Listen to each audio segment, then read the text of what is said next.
It began in the scorched lands of Darfur, western Sudan, at the turn of the new century. Darfur had long been a place of neglect, a vast, arid region where Arab nomads and non-Arab farming communities struggled over scarce resources. For years, Khartoum's rulers had ignored Darfur's cries for development and equality. But in 2003, the silence broke. Two rebel movements, the Sudan Liberation Army, SLA, and the Justice and Equality Movement, JEM, took up arms against President Omar al-Bashir's government, accusing it of marginalizing their people. The government's response was devastating. Bashir's army was stretched thin, and he needed a new weapon, one that could strike swiftly, mercilessly, and without leaving the fingerprints of the state. That weapon became the Janjaweed, a loose coalition of Arab tribal militias recruited from camel herders and desert fighters. They were promised money, power, and protection in exchange for loyalty. Armed by the state, the Janjaweed descended on Darfur's villages like a storm. They burned homes, killed men, raped women, and displaced entire communities suspected of aiding the rebels. The campaign left over 300,000 people dead and millions driven into refugee camps. The world called it genocide, a word that would forever stain Sudan's name. Amid the chaos, one young commander began to stand out, Mohammed Hamdan Dagalo, known as Hemedti. Born into a humble camel trading family of the Rizagat tribe in North Darfur, Hemedti was no general by training. But he had something rare, a talent for command and an instinct for power. His fighters were disciplined, effective, and fiercely loyal to him. He climbed quickly through the ranks of the Janjaweed, earning the attention of Sudan's intelligence chiefs and President Bashir himself. By the early 2010s, international outrage over Darfur was isolating Bashir. The Janjaweed name had become synonymous with atrocities, and the world was calling for accountability. So Bashir decided to rebrand, not disband, his militias. In 2013, he announced the creation of a new paramilitary body, the Rapid Support Forces, or RFS. On paper, the RFS were to be a specialized counterinsurgency force under the National Intelligence and Security Service. In reality, it was the same Janjaweed fighters under a new banner, with Hemedti at the helm. He was young, ambitious, and fiercely loyal to Bashir, or so it seemed. The RFS were given sweeping powers. They fought rebels in Darfur, South Kordofan, and Blue Nile, often using the same brutal tactics that had made the Janjaweed infamous. But their reach soon expanded beyond Sudan's borders. The government sent thousands of RFS fighters to Yemen to fight alongside the Saudi-led coalition against Houthi rebels, a move that brought Hemedti huge financial rewards and strengthened his ties with Gulf states. At home, Hemedti was building an empire. His forces controlled checkpoints, trade routes, and most importantly, gold mines in Darfur. Gold became his currency of power. Through his family-owned company, Al Junaid, he exported vast quantities of gold, reportedly even through networks linked to Russia's Wagner Group. By the late 2010s, Hemedti was not just a warlord, he was one of the richest men in Sudan. Then came April 2019, the turning point. After months of protests demanding democracy and the end of Bashir's 30-year rule, the regime began to crumble. Sensing the shift in power, Hemedti turned against his old master. The RFS joined the army in ousting Bashir, portraying themselves as defenders of the people's revolution. But behind the scenes, they were securing their place in the new order. A transitional government was formed, led by both civilians and military officers. Hemedti became deputy head of the Sovereign Council, making him one of Sudan's most powerful men. Yet the revolution's dream of democracy soon soured. In June 2019, RFS troops opened fire on peaceful protesters in Khartoum, killing over 100 people. The massacre shocked the nation and revealed the true face of the force that had claimed to protect it. Still, Hemedti's influence only grew. The RFS continued to operate independently of the National Army, answering only to him. They expanded their businesses, trained like a state army, and gained new weapons. His wealth and foreign ties made him almost untouchable. But his relationship with General Abdel Fattah al-Burhan, the head of the Sudanese Armed Forces, SAF, began to deteriorate. Both men had worked together in the transitional government, but both also had ambitions to rule. In October 2021, they staged a joint coup, toppling the civilian-led government and taking full control. The coup was meant to consolidate power, but it planted the seeds of civil war. As plans were discussed to integrate the RFS into the National Army, Hemedti refused to surrender his autonomy. He saw Buran as a rival who wanted to strip him of everything he had built. Tensions simmered for months, until April 2023, when open war broke out between the RFS and the army in Khartoum. The fighting turned Sudan's capital into a battlefield. The RFS captured large parts of Khartoum, Omdurman, and Bari, using homes, schools, and hospitals as bases. The army retaliated with airstrikes that reduced neighborhoods to ashes. In Darfur, the conflict unleashed horrors reminiscent of the early 2000s. RFS units and allied Arab militias carried out ethnic massacres against non-Arab groups, particularly the Masalit in El Geneina, West Darfur. Entire families were wiped out. Mass graves filled the countryside. Today, the RFS are no longer just a paramilitary, they are a parallel army, controlling large territories and acting as a state within a state. Hemedti speaks in polished videos, presenting himself as a reformer fighting for democracy. But his forces stand accused of mass killings, rapes, and looting on a scale unseen in decades. From camel trader to warlord, from Janjaweed commander to would-be president, Hemedti's rise mirrors Sudan's descent, a nation that traded one dictatorship for another form of tyranny. The Rapid Support Forces, born in the ashes of Darfur, have become both the product and the perpetuator of Sudan's endless wars. Their origin was built on violence, their rise fueled by greed, and their future, like that of Sudan itself, now hangs in the balance between power and destruction. When Omar al-Bashir fell in April 2019, it seemed like the dawn of a new era for Sudan.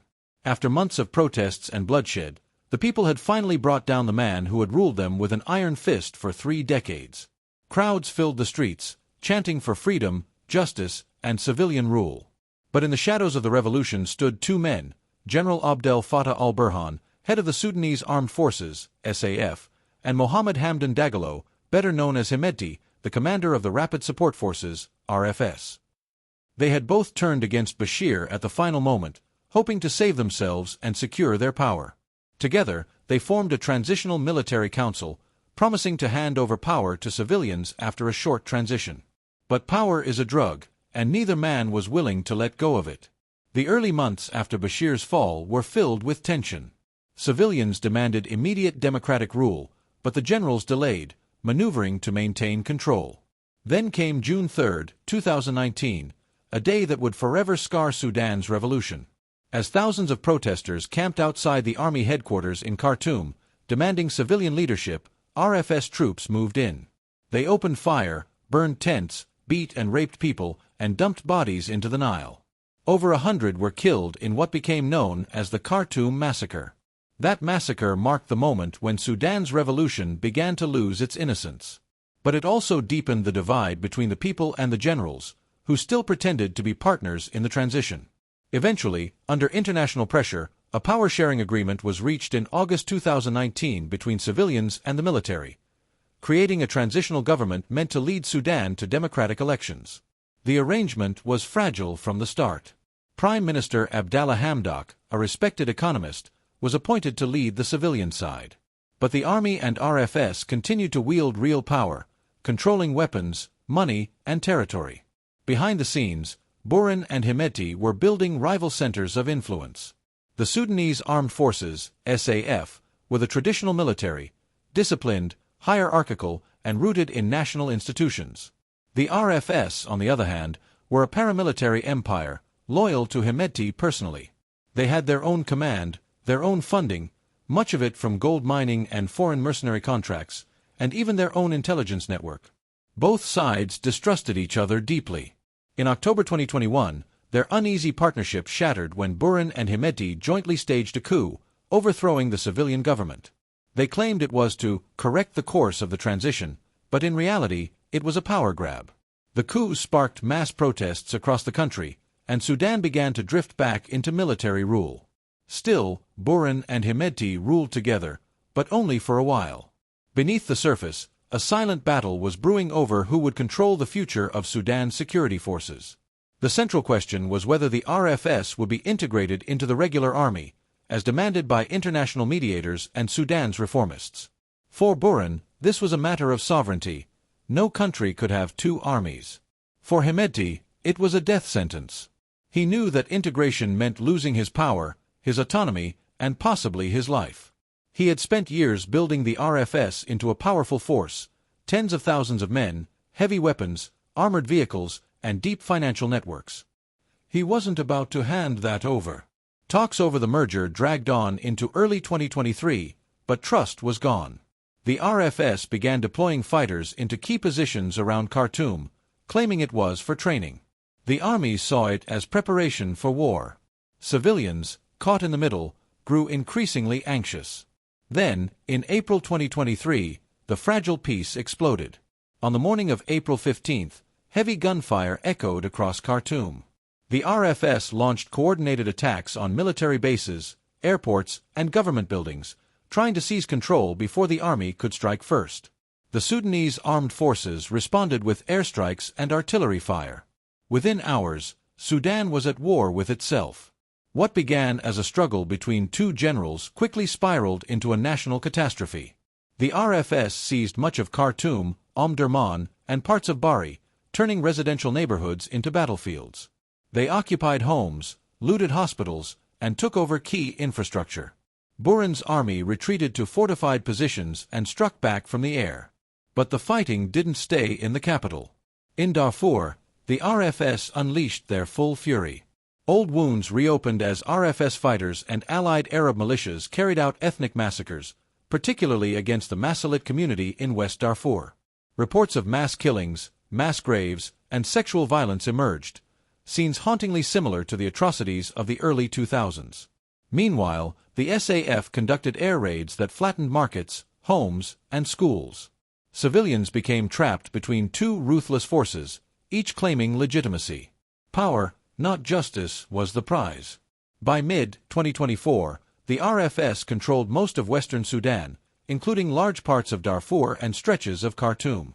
The SAF held the east, including Port Sudan, which became the temporary seat of government. Both sides received external support, the SAF from Egypt and some regional allies, and the RFS through gold smuggling networks and connections to foreign mercenary groups like Russia's Wagner. As of today, Sudan lies shattered. Over 10 million people have fled their homes, famine looms, and cities are in ruins. Communication is often cut, hospitals destroyed, and humanitarian aid blocked. Both sides speak of patriotism, but their war has left the country bleeding. The dream of the 2019 revolution, a Sudan free from tyranny and war, has turned into a nightmare of two generals fighting over the ashes of a nation. What began as an argument over who should command Sudan's army has become a war for the soul of Sudan itself. When war broke out in April 2023, Sudan's capital, Khartoum, became the stage for a violent power struggle between two men who once ruled together: General Abdel Fattah al-Burhan, head of the Sudanese Armed Forces, SAF, and Mohammed Hamdan Dagalo, known as Hemedti, commander of the Rapid Support Forces, RFS. What began as a dispute over control of the army quickly turned into one of the most brutal wars in modern Africa, and in the middle of it all, the RFS unleashed a wave of killings, massacres, and terror that has shocked the world. When the first shots were fired, the RFS moved fast. They captured airports, military bases, and strategic buildings in Khartoum. But instead of fighting only soldiers, their war soon turned against civilians. In neighborhoods across the capital, families woke up to the sound of gunfire and found RFS fighters occupying their streets. Homes were seized, cars stolen, and people shot for refusing to surrender property or speak against the group. Entire apartment blocks became battlegrounds. Witnesses described RFS soldiers breaking into homes, looting everything they could carry, and using the rest as military positions. As the weeks passed, reports of killings and disappearances began to pour in. Men were dragged from their houses and executed. Women were beaten or raped in front of their children. People who tried to flee were stopped at checkpoints, accused of supporting the army, and killed on the spot. Hospitals were not spared. RFS fighters stormed medical centers, looting equipment and turning them into bases. Doctors and nurses who tried to help the wounded were assaulted or killed. But the greatest horrors unfolded far from the capital, in the western region of Darfur, where the RFS's roots run deep. In cities like El Geneina, Nyala, and Zelinghi, the RFS and allied Arab militias carried out campaigns that resembled ethnic cleansing. The main targets were members of the Masalit community, a non-Arab ethnic group that had already suffered during the Darfur War 20 years earlier. In El Geneina, the violence reached unimaginable levels. When RFS convoys entered the city, gunmen opened fire on civilians indiscriminately. They went house to house, killing men, women, and children. Neighborhoods were set ablaze, and people who tried to flee were hunted down. Thousands ran toward the border with Chad, but many never made it. Refugees who escaped told stories of entire families wiped out in a single night. Some watched their parents shot and their homes burned before running through the desert with nothing but the clothes on their backs. Satellite images later revealed mass graves around El Geneina. Human rights groups said it was evidence of a systematic campaign of killings by the RFS and its allied militias. The United Nations described the violence as ethnically targeted and said it could amount to crimes against humanity. Survivors called it genocide, a replay of the same nightmare Darfur had lived through 2 decades before. Elsewhere in Darfur, RFS fighters set up their own rule. In areas under their control, they imposed checkpoints, taxed trade routes, and terrorized civilians. Non-Arab villagers were forced to flee, while Arab tribes loyal to Hemeti took control of their land. The violence wasn't random, it was organized, strategic, and cruel. Entire communities vanished in weeks. Villages were looted, then burned, to ensure no one could return. In Khartoum, the suffering continued in different forms. RFS fighters occupied parts of the city for months, using civilians as shields and blocking humanitarian aid. Food and water became scarce, electricity disappeared, and corpses lay unburied in the streets. Those who tried to flee the city were stopped and robbed, sometimes killed, sometimes taken for ransom. Women were abducted, many later released after being raped or assaulted. The United Nations, Amnesty International, and other watchdogs documented hundreds of cases of sexual violence by RFS fighters. Survivors described how women and girls were targeted during house raids or at checkpoints. In many cases, they were attacked for their ethnicity, as the RFS sought to spread fear and break the spirit of communities they considered hostile. As aid workers tried to enter Sudan, they too became victims. Humanitarian convoys were looted, warehouses raided, and staff members killed. The RFS blocked food and medicine deliveries in areas under their control, using starvation as a weapon. In some towns, entire populations were trapped without access to clean water or health care. Diseases spread, children starved, and the weak were left behind. Despite international condemnation, the killings didn't stop. Hemeti, speaking through carefully produced videos, portrayed himself as a man of peace, calling for dialogue and democracy, while his forces continued to slaughter civilians on the ground. The contradiction between his words and the reality on the ground became one of the darkest symbols of Sudan's tragedy. By late 2024, the scale of death was staggering. Humanitarian agencies estimated tens of thousands killed, millions displaced, and entire regions depopulated. In Darfur, the RFS established near-total control, ruling through fear. In the capital, they remained entrenched in civilian neighborhoods, using violence to maintain their grip. The Sudanese armed forces, in turn, bombed RFS-held areas, killing more civilians and deepening the suffering. Today, as Sudan's war drags into another year, the RFS stands accused of some of the most horrific crimes of this century: mass killings, ethnic cleansing, sexual violence, and deliberate starvation. The same group that was once created to protect a regime has turned into a force that destroys everything in its path. For the people of Sudan, the name Rapid Support Forces now carries only pain. In the refugee camps across Chad and South Sudan, survivors whisper their memories of nights filled with gunfire, of families executed, of the smell of burning homes, and of the silence that follows death. They speak of brothers who never returned, daughters who vanished, and mothers who buried their children in secret. And so the story of the RFS, born from the Janjaweed militias that terrorized Darfur, has come full circle. The same men who once killed in the name of power now kill in the name of ambition. The result is a shattered nation, a wounded people, and a land soaked in blood. Sudan's skies are silent now, except for the echoes of gunfire that never seem to fade. The world watches, horrified yet helpless, as the RFS continues to carve its name into the darkest chapters of modern history, not as defenders of Sudan, but as the authors of its destruction. When the war erupted between the Rapid Support Forces and the Sudanese army in April 2023, life in Sudan changed almost overnight. What began as clashes between two rival generals quickly spiraled into a national catastrophe that reached every corner of society. In the early days of fighting, Khartoum, once one of Africa's busiest capitals, went silent. Markets that had bustled with traders, buses, and street vendors were suddenly deserted. The war cut off supply routes from the ports of the Red Sea, leaving the city isolated and starving. The price of food, fuel, and medicine shot through the roof. A bag of flour became a luxury. Pharmacies ran empty, hospitals stopped operating, and the black market took over what was left of the economy. Trade collapsed. Major roads between cities became battlegrounds or were controlled by militias and checkpoints run by the RFS.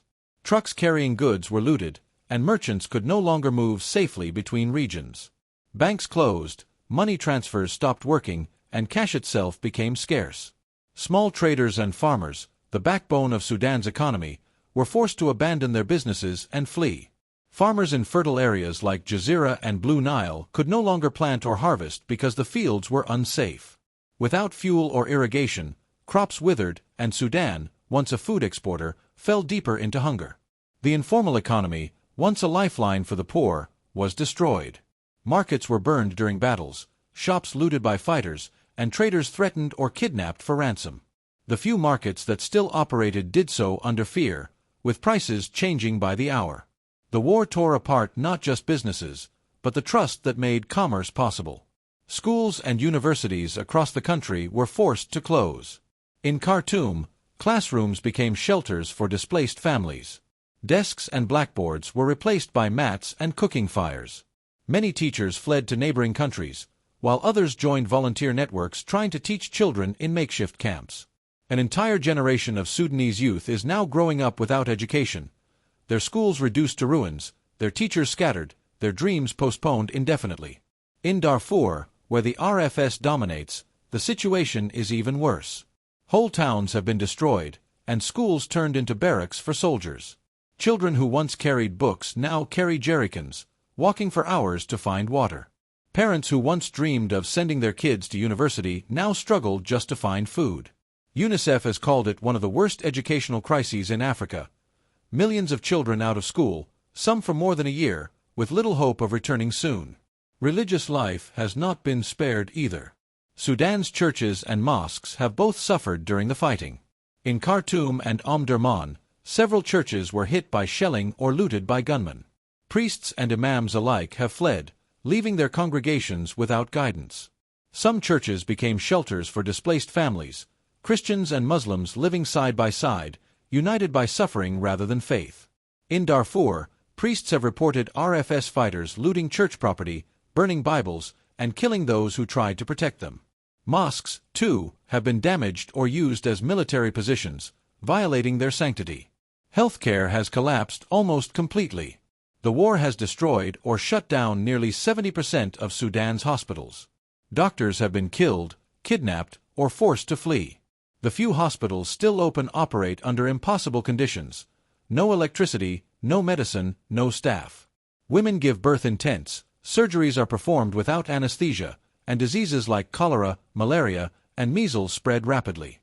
The RFS has looted medical supplies and attacked ambulances, while the Army's airstrikes have damaged clinics in areas under rebel control. Civilians are trapped between bullets and bombs, with nowhere safe to go. Humanitarian access is another nightmare. Aid convoys have been looted, drivers attacked, and warehouses ransacked. Both sides, but especially the RFS, have blocked routes for food and medicine to reach civilians, using starvation as a weapon of war. Millions are now on the brink of famine. In some regions, families survive on wild fruits or one meal a day. Social life, once vibrant and communal, has been shattered. Weddings, festivals, and public gatherings are now impossible. Curfews and fear have emptied the streets at night. People live behind locked doors, listening to distant gunfire, wondering if tomorrow will come. The sound of laughter and music that once filled Khartoum's cafes has been replaced by the echo of explosions and the hum of drones. Communication has also collapsed. Internet and phone networks are often cut off, leaving families unable to contact loved ones in other regions. Journalists have fled or been silenced, and the few who remain risk their lives to tell the world what's happening. In the religious communities, leaders have tried to speak of peace. Imams call for unity during Friday prayers, priests pray for an end to the killings. But their voices are often drowned out by the roar of weapons. Faith has become both a source of comfort and a quiet form of resistance, a way to hold on to hope in a country drowning in despair. Across Sudan, millions of people are now displaced. They sleep in schools, abandoned buildings, or under trees. Refugee camps have overflowed in Chad, South Sudan, and Egypt. Families have been torn apart, and many will never reunite. The war has stolen not just lives, but entire futures. In short, Sudan has stopped functioning as a country. Trade is dead, schools are gone, hospitals are destroyed, and places of worship are scarred. What was once a proud and promising nation has been turned into a wasteland of suffering. Yet even in this darkness, small sparks of resilience remain. Volunteers still risk their lives to deliver food. Teachers gather children in tents to teach them the alphabet. Imams and priests share prayers together. Amid the ruins, ordinary Sudanese people continue to fight, not with guns, but with endurance, faith, and a stubborn hope that one day their country will rise again. As Sudan descended into chaos, the world watched in horror. From the first weeks of fighting between the Rapid Support Forces, RFS, and the Sudanese Armed Forces, SAF, in April 2023, reports of massacres, rape, and starvation began to reach international capitals. Leaders across the globe issued statements filled with concern and condemnation, but words often did little to stop the bloodshed. At the United Nations, Secretary-General Antonio Guterres was among the first to sound the alarm. Standing before reporters in New York, he called the war a catastrophe beyond imagination. He warned that what was unfolding in Sudan was not just a national crisis but a regional earthquake, with millions of lives at stake. There is no military solution in Sudan, he said firmly. Only dialogue can save the country. But in Khartoum and Darfur, bombs continued to fall. The African Union, AU, and IGAD, the East African Regional Bloc, tried to mediate between the rival generals. Kenya, under President William Ruto, pushed for an all-inclusive peace process that would bring civilians and youth movements into the talks. This is not just about generals, Ruto said at an AU summit. It is about the survival of the Sudanese people. Yet the talks repeatedly collapsed, each side accusing the other of dishonesty while the fighting intensified. In Europe, the response was one of outrage and sorrow. The European Union and its member states condemned the violence, describing the attacks on civilians as intolerable and a grave violation of international law. Brussels called for an immediate and unconditional ceasefire and demanded safe passage for humanitarian aid. The G7 nations, Canada, France, Germany, Italy, Japan, the UK, and the United States, released a joint statement calling the war a devastating tragedy for Sudan and its people. They urged both Buran and Hemedti to lay down arms and engage in political dialogue, warning that the world could not stay silent as ethnic massacres unfolded in Darfur. The United States went further. After months of investigation, Washington declared in early 2025 that the Rapid Support Forces had committed genocide in Sudan. The U.S. Secretary of State described the atrocities in Darfur as a deliberate campaign to destroy communities based on their ethnicity.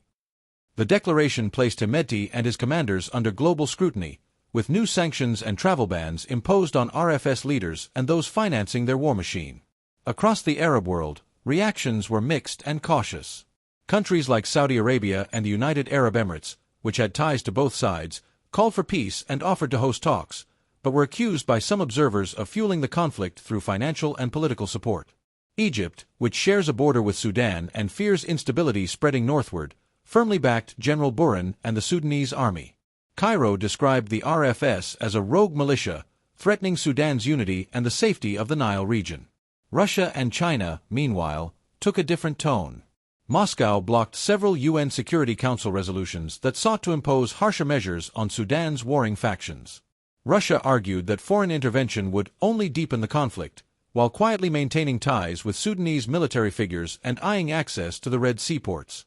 China called for restraint and dialogue, emphasizing respect for Sudan's sovereignty, but offered little tangible pressure on either side. In Africa, the shock of Sudan's suffering resonated deeply. Ethiopia, still healing from its own civil war, urged both generals to stop the violence, warning that Sudan's collapse would destabilize the entire Horn of Africa. South Sudan, which depends on oil pipelines running through Sudan, pleaded for peace as the conflict disrupted its fragile economy. Chad, overwhelmed by hundreds of thousands of refugees fleeing Darfur, called for urgent international help, describing the crisis as a human flood we cannot contain. The United Nations Human Rights Council, Amnesty International, and Human Rights Watch published harrowing reports documenting atrocities: mass graves in El Geneina, ethnic killings in West Darfur, widespread rape and sexual slavery, and deliberate starvation of civilians. Diplomats in Geneva and New York used the same words again and again: war crimes, crimes against humanity, ethnic cleansing. But resolutions were met with vetoes, and promises with inaction. Even Pope Francis spoke about Sudan during Sunday prayers at the Vatican. His voice trembled as he called on the world to pray for our brothers and sisters suffering in Sudan, and he urged both sides to stop killing innocents. Religious leaders across Africa echoed his appeal. Mosques and churches in Nairobi, Kampala, and Addis Ababa held vigils for peace, their candles flickering for a nation drowning in darkness. Still, the guns never stopped. The war entered its second year, and the silence of the international community grew heavier. Many Sudanese began to lose faith in the world's promises. "They see us dying," said one displaced mother in a refugee camp near Chad. "They condemn, they talk, but they do nothing." By late 2024, the world's attention had shifted to other crises. Ukraine, Gaza, the Red Sea, and Sudan's tragedy slipped from the headlines. Yet diplomats continued to warn that the war could spill into neighboring countries and ignite new conflicts. The UN described Sudan as the world's largest displacement crisis, with millions forced from their homes and countless others unaccounted for. In November 2024, the UN Security Council once again attempted to pass a resolution demanding an end to the fighting. But Russia vetoed it, arguing that the resolution was biased and did not address the root causes. For the people of Sudan, that veto was another blow, another sign that the world's politics mattered more than their lives. Still, amid the frustration, there were voices of persistence. Kenya, South Africa, and a few Western states continued to push for renewed peace talks.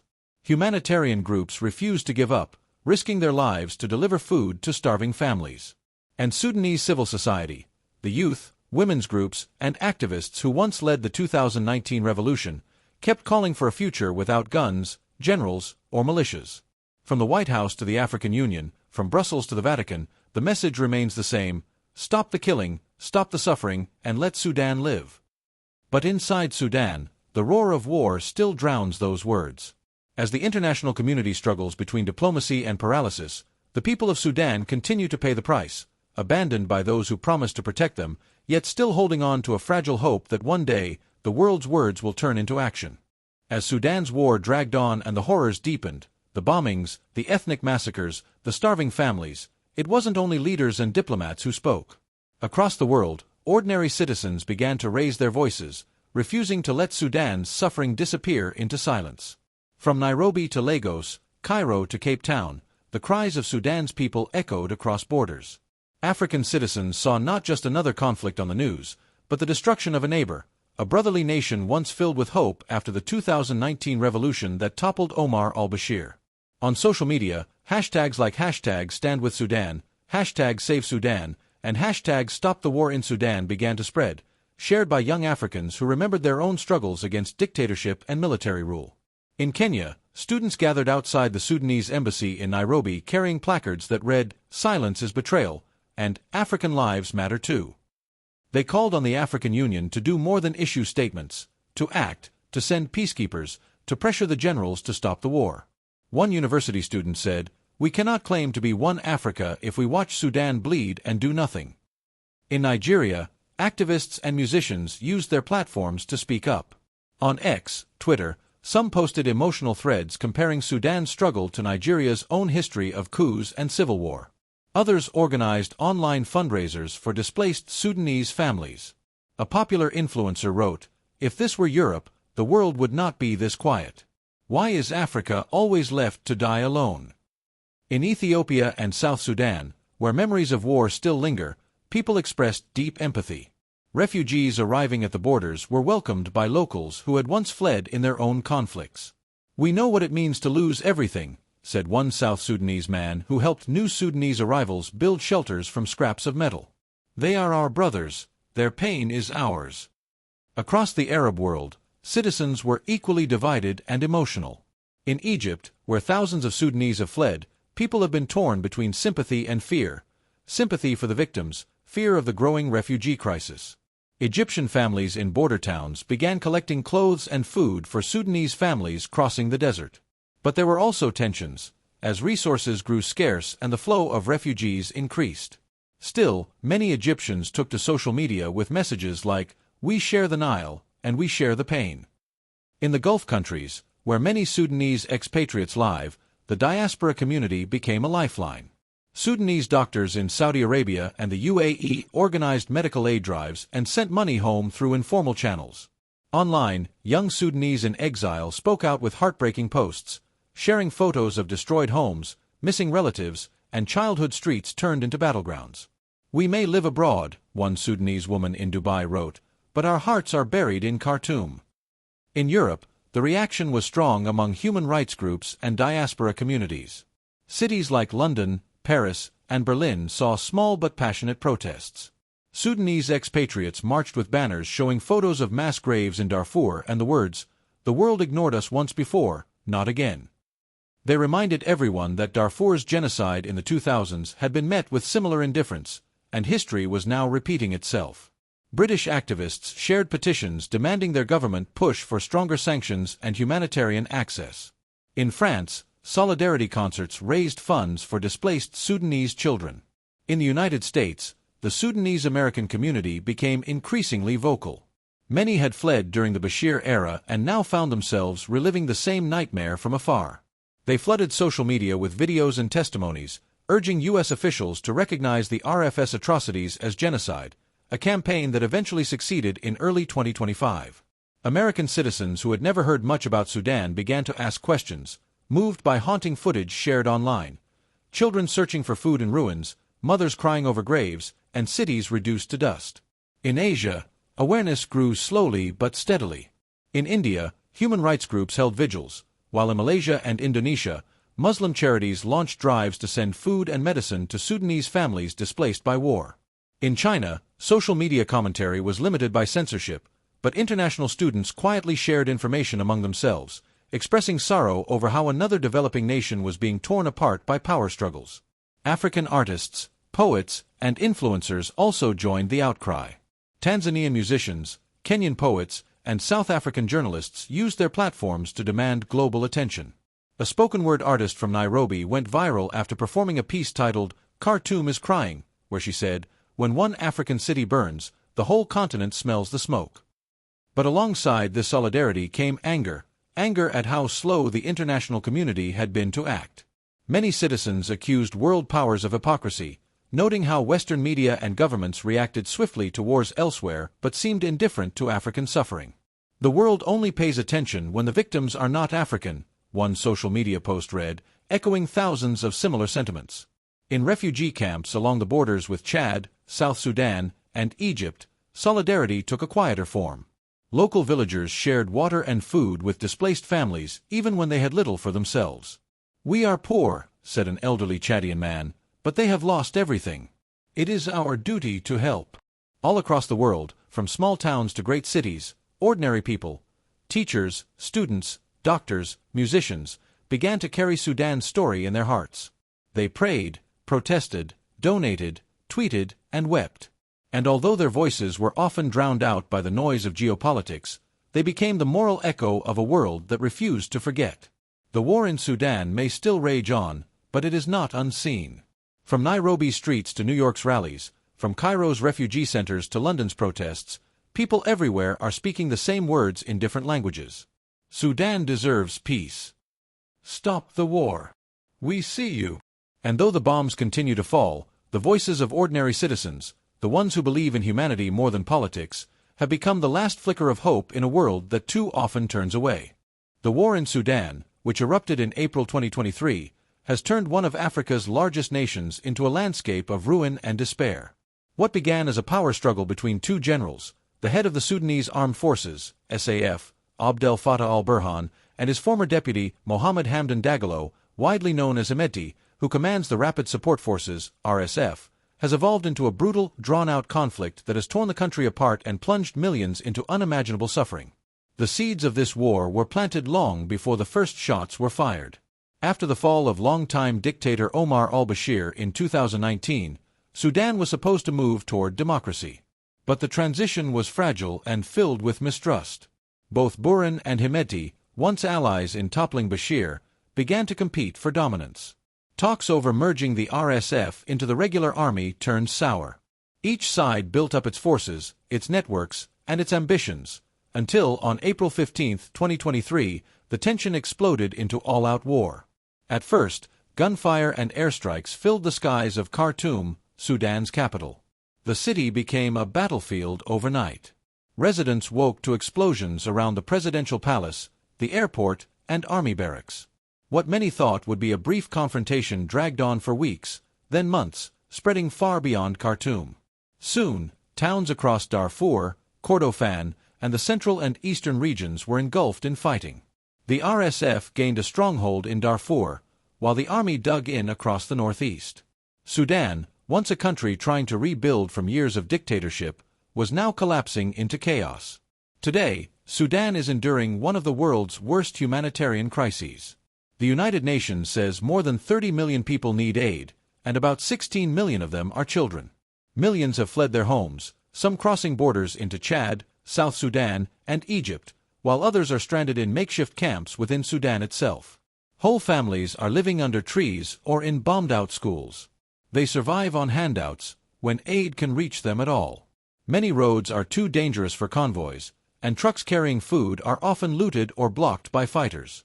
In the cities that remain under siege, daily life has collapsed. Schools are closed, churches and mosques stand empty or damaged, and hospitals have become scenes of horror. Doctors perform surgeries without electricity, sometimes using phone flashlights as their only source of light. In Khartoum and Darfur, people queue for hours just to find bread or clean water. Prices have soared beyond reach, and famine looms over large parts of the country. Markets that once bustled with trade are now deserted. Traders fear being caught in crossfire or robbed by militias. The stories coming from survivors reveal a nation in torment. Mothers speak of losing their children to hunger. Young people describe burying friends after shelling raids. In Darfur, reports of ethnic killings and mass graves have resurfaced, echoing the dark memories of the early 2000s genocide. Women have been targeted by sexual violence, villages have been burned, and aid workers have been attacked. In some places, the RSF has been accused of massacres. In others, airstrikes by the army have flattened entire neighborhoods. The war has stripped Sudan of its sense of normal life, its schools, its trade, its faith, and its future. Yet despite all this destruction, the fighting continues. The Sudanese army has recently reclaimed some areas, including parts of Khartoum, but the RSF still controls much of the west and south. Both sides insist they will not stop until they win. Peace talks, mediated by international and regional actors, have repeatedly failed. The world calls for ceasefires, but truces collapse almost as soon as they are declared. The international community condemns the atrocities and warns that Sudan's war could destabilize the entire region, yet meaningful intervention remains elusive. For ordinary Sudanese, life is a daily struggle for survival. With little electricity, scarce food, and hospitals in ruins, people rely on each other, neighbors sharing scraps of bread, families sheltering strangers, doctors volunteering in makeshift clinics. Amid the noise of warplanes and gunfire, children still play in the dust, their laughter mixed with fear. In the middle of despair, there is still resilience, still hope that the guns will one day fall silent. 2 years into this war, Sudan stands at a crossroads between life and death. Its people have shown remarkable courage, but they are exhausted. The future remains uncertain, and peace feels distant. Yet even in the ruins, many Sudanese say they dream of rebuilding their country, a country free from generals and militias, where no child has to hide from bombs, and where the sound of gunfire is finally replaced by the sound of peace. Sudan stands today on the edge of collapse. The war that began in April 2023 has not only refused to end, it has grown bloodier, more complex, and more tragic by the day. Nearly 3 years since gunfire first erupted in Khartoum, the country is now a shadow of itself. The latest reports from inside Sudan paint a horrifying picture of a nation trapped in an endless cycle of violence and despair. In the last week of October 2025, the world's attention turned once again to Darfur, an already scarred region from earlier wars. After months of siege, the paramilitary Rapid Support Forces, RSF, stormed and captured El Fasher, the capital of North Darfur.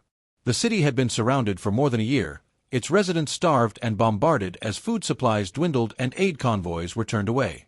When the RSF finally broke through, what followed was chaos and carnage. Witnesses who managed to escape spoke of massacres, house-to-house killings, and mass graves. Human rights groups have described what is unfolding there as one of the darkest episodes in Sudan's modern history. With the fall of El Fasher, the RSF now controls nearly all major cities in Darfur. The Sudanese Armed Forces, SAF, led by General Abdel Fattah al-Burhan, still holds ground in the east, particularly in Port Sudan, which has become the temporary administrative capital, but its influence is shrinking. RSF leader Mohammed Hamdan Dagalo, known as Hemedti, has turned his forces into the dominant power across western Sudan. The war, once confined to key strategic areas, has now become a nationwide catastrophe. The humanitarian toll is staggering. Over 30 million people, more than half of Sudan's population, are in need of aid. Some 12 million have been driven from their homes, fleeing to neighboring countries like Chad and South Sudan, or displaced within Sudan's own borders. Camps are overcrowded, diseases are spreading, and starvation is claiming lives in silence. Aid agencies warn that Sudan is facing the world's largest displacement crisis, yet access to those most in need remains nearly impossible.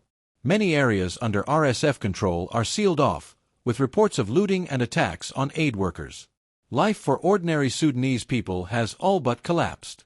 In Khartoum, once a bustling capital, entire neighborhoods are in ruins. Markets lie empty, schools are shuttered, and hospitals are barely functioning. Doctors operate in the dark, often using the light from their phones.